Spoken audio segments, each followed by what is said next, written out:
On est toujours dans l'appareil urinaire. On va passer cette fois-ci à l'histophysiologie rénale et l'étude des voies urinaires. Chaque rein présente double fonction. Une fonction exocrine, c'est la formation et la fabrication de l'urine.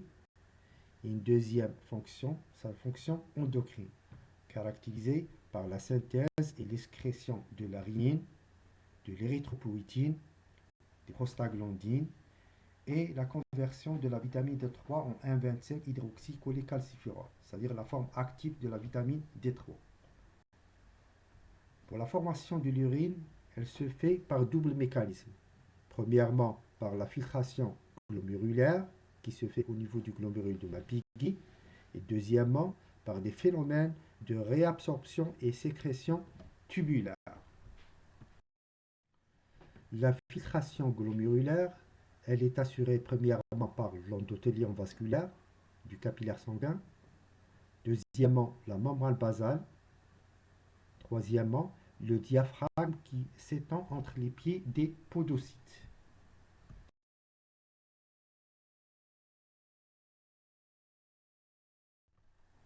On est ici devant une coupe schématique faite au microscope électronique montrant un capillaire fénétré avec un podocyte au milieu d'un glomérule de Malpighi.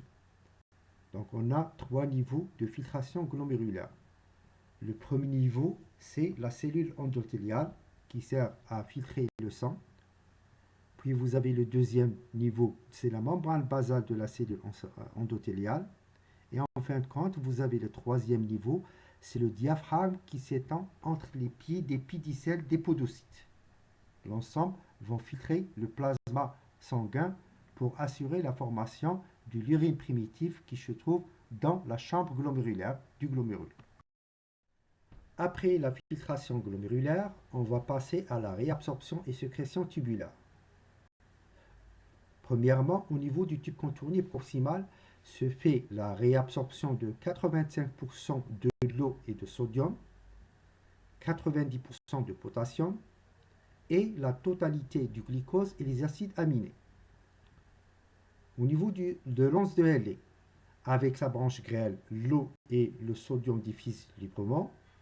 Par contre, au niveau de sa branche ascendante large, elle est imperméable à l'eau, ce qui va donner la formation d'une urine hypotonique pauvre en sodium qui va remonter vers le tube contourné distal. Au niveau du tube contourné distal, qui est très sensible à la sécrétion d'une hormone qu'on appelle aldostérone. Elle est sécrétée par la zone glomérulée de la cortico-surrénale. Cette hormone, elle permet la réabsorption de sodium et l'excrétion de potassium, des ions H+, et d'ammoniac. Et en fin de compte, au niveau du canal collecteur, se fait la réabsorption de l'eau et de sodium en présence d'une hormone qu'on appelle ADH, hormone antidiurétique, qui est fabriquée et excrétée par la neurohypophyse. On voit ici la filtration du plasma sanguin qui se passe au niveau du glomérule de Malpighi, puis la réabsorption et la sécrétion tubulaire qui se passe au niveau du tube contourné proximal, l'anse de Halley, tube contourné distal et le canal collecteur. En grand B, la sécrétion endocrine. Le rein permet la synthèse et l'excrétion de la rhinine, c'est une substance qui augmente la pression artérielle, les prostaglandines, l'érythropoïétine qui stimule la fabrication des globules rouges au niveau de la moelle osseuse hématopoïétique, et en fin de compte, la conversion de la vitamine D en 1,25 hydroxycholécalciférol, c'est-à-dire la forme active de la vitamine D3 qui augmente l'absorption intestinale du calcium. Grand 5, l'appareil juxtaglomérulaire. Cet appareil, il est formé au niveau du pôle vasculaire par l'association des artères afférentes et efférentes, d'une portion de tube contourné distal qu'on appelle macula densa, une zone triangulaire où se trouvent des cellules de la cisse qui ne sont que des cellules mésangiales extraglomérulaires.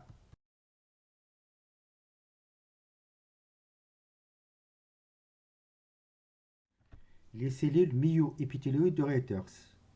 les cellules musculaires lisses de la média de l'artère afférente sont remplacées par des cellules épithéliales de Reuters qui possèdent double fonction. Une fonction glandulaire parce qu'elles permettent la synthèse et l'excrétion de la rénine, et une deuxième fonction musculaire parce qu'elles peuvent se contracter. Le deuxième type de cellules, après les cellules épithéloïdes, c'est les cellules de la cisse qui ne sont que des cellules mésangiales extraglomérulaires. Elles sont situées entre l'artère afférente et l'artère efférente, ainsi que le tube contourné distal. Elles sont disposées en piles d'assiettes.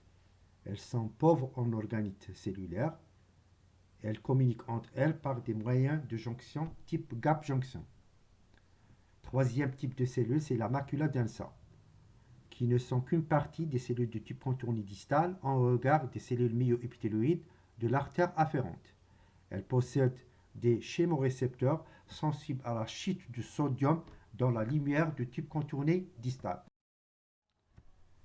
L'histophysiologie de l'appareil juxtaglomérulaire. Les cellules myoépithéloïdes de Reuters possèdent des barorécepteurs qui sont sensibles à la chute de la pression sanguine qui pénètre à travers l'artériole afférente glomérulaire. Suite à la chute de la pression sanguine qui pénètre à travers l'artériole afférente du glomérule de Malpighi, les cellules myoépithéloïdes de l'artériole afférente vont libérer la rénine. Cette rénine, elle va provoquer la conversion de l'angiotensinogène, qui est une substance fabriquée par le foie, en angiotensine 1.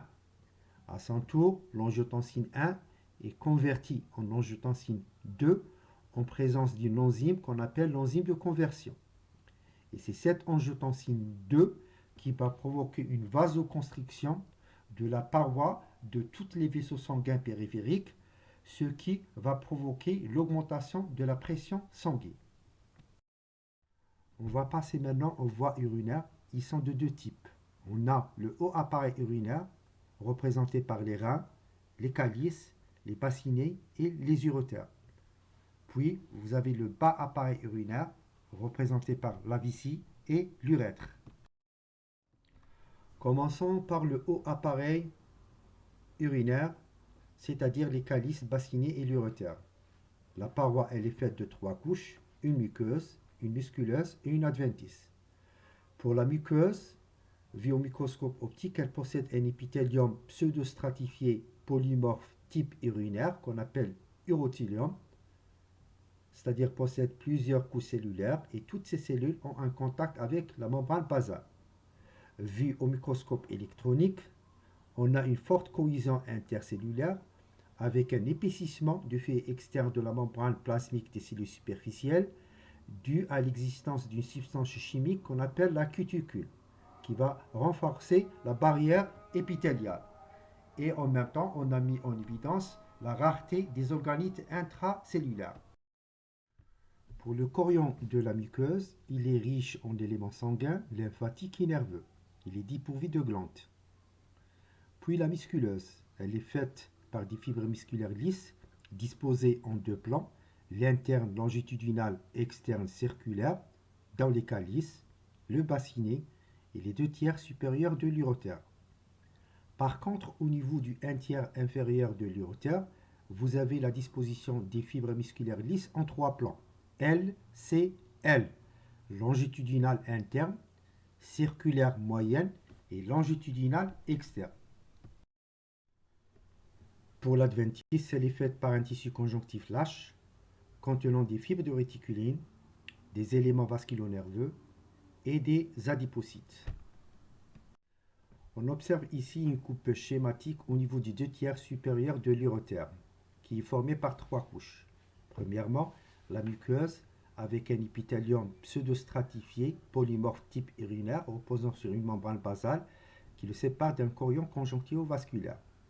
Puis vous avez la deuxième couche, c'est la musculeuse, formée par des fibres musculaires lisses disposées en 2 plans, l'interne longitudinal et externe circulaire.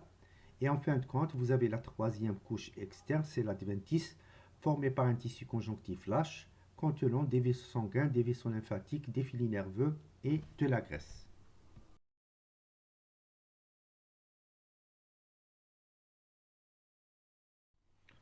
Pour l'histologie de la vessie, qui permet le stockage de l'urine, la paroi vésicale elle est faite de 3 couches. Une muqueuse avec un épithélium de type urinaire pseudostratifié. On a 6 à 8 couches de cellules avec 3 types de cellules. Les cellules basales, les cellules intermédiaires en raquette de tennis et les cellules superficielles en parapluie. Cet épithélium repose sur une membrane basale qui le sépare d'un chorion conjonctivovasculaire riche en fibres élastiques. La musculeuse, elle est plexiforme, elle est faite par des fibres musculaires lisses disposées en 3 plans essentiellement L, C, L. Et en fin de compte, l'adventice, elle entoure complètement la vessie, elle fusionne sur la face postérieure avec la séreuse péritonéale. On observe ici une coupe schématique de l'épithélium vésical dans une vessie vide et une vessie pleine.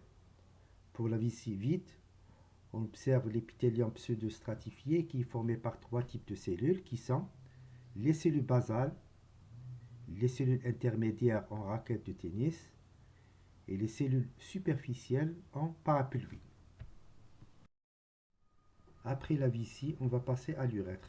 On commence par l'urètre masculin qui est très lent, il mesure 15 à 20 cm, présente une double fonction, il permet de véhiculer l'urine et le sperme. Il est divisé en 3 segments qui sont un urètre prostatique, puis un urètre membraneux et en fin de compte l'urètre spongieux ou bien pénien.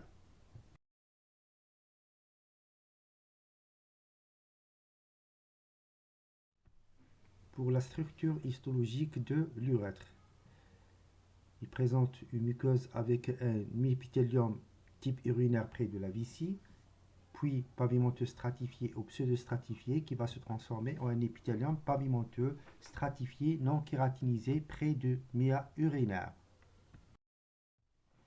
Pour la musculeuse, elle est formée par des fibres musculaires lisses disposées en 2 plans, toujours longitudinal interne et externe circulaire, et en fin de compte l'adventice formé par un tissu conjonctif lâche.